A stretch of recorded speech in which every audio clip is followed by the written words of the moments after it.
Paskah, iman yang hidup.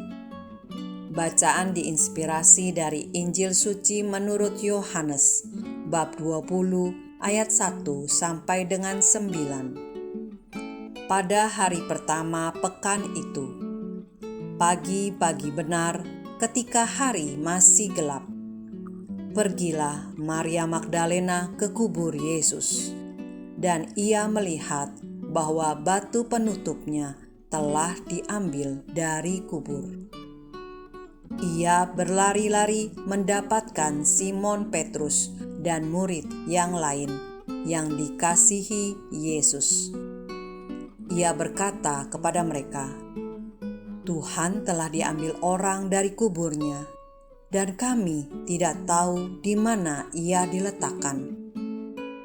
Lalu berangkatlah Petrus dan murid yang lain itu ke kubur.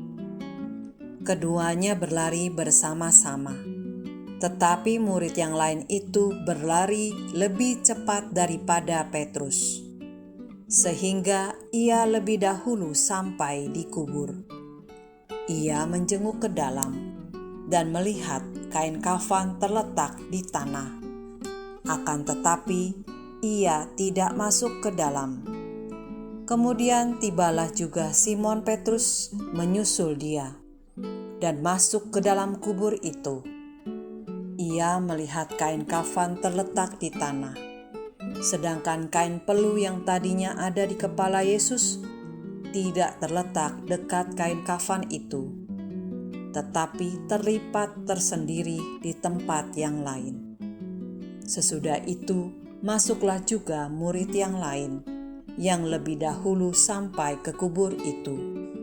Ia melihatnya dan percaya, sebab selama itu mereka belum mengerti isi kitab suci yang mengatakan bahwa ia harus bangkit dari antara orang mati.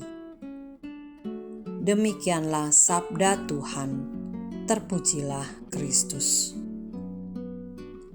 Pagi-pagi benar, Maria Magdalena datang ke kubur Yesus.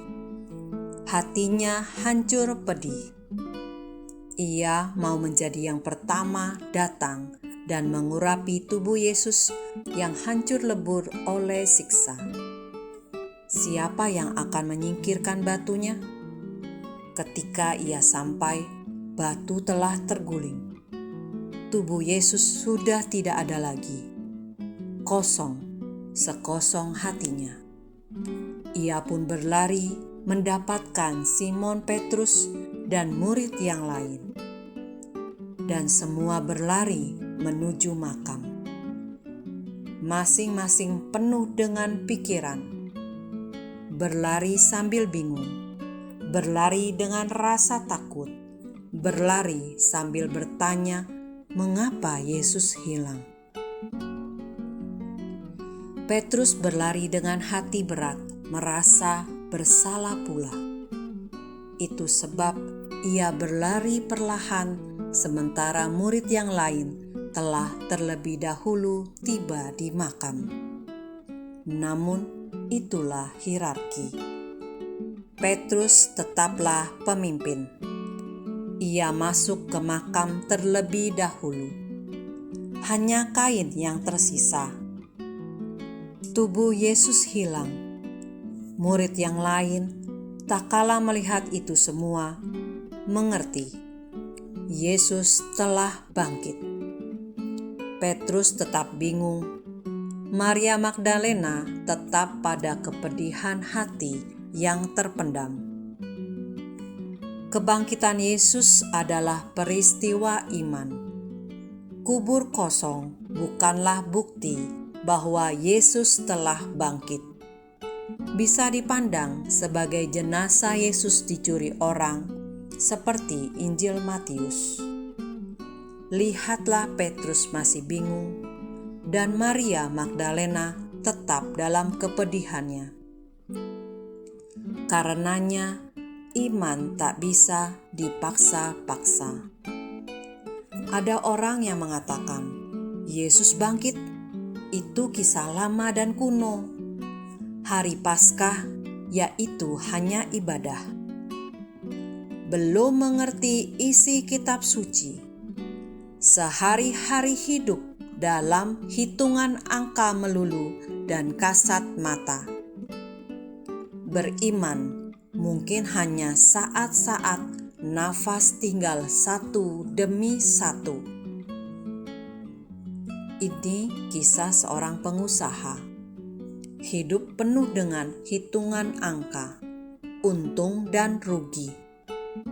Hidupnya hanya untuk kerja dan harta. Suatu kali hidupnya penat.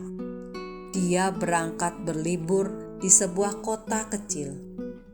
Dia bangun pagi untuk sekedar berkeliling.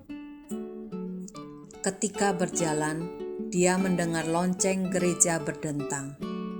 Dia ragu untuk masuk. Namun, tak kala ia memandang gereja itu, matahari terbit muncul dari balik gereja.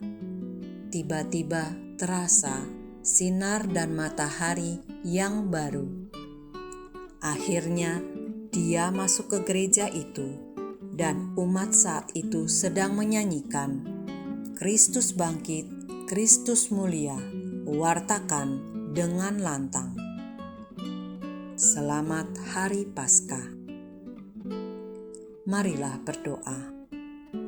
Allah Bapa, sumber kehidupan sejati, Putramu Yesus Kau bangkitkan dari alam maut, membukakan pintu kehidupan abadi, dan iman kami pun tak pernah sia-sia. Perkenankanlah kami merasakan dan mengalami kehidupan yang baru, kehidupan dengan rasa syukur dan diperbaharui selalu oleh Roh-Mu, oleh sinar cahaya kebangkitan-Mu. Amin.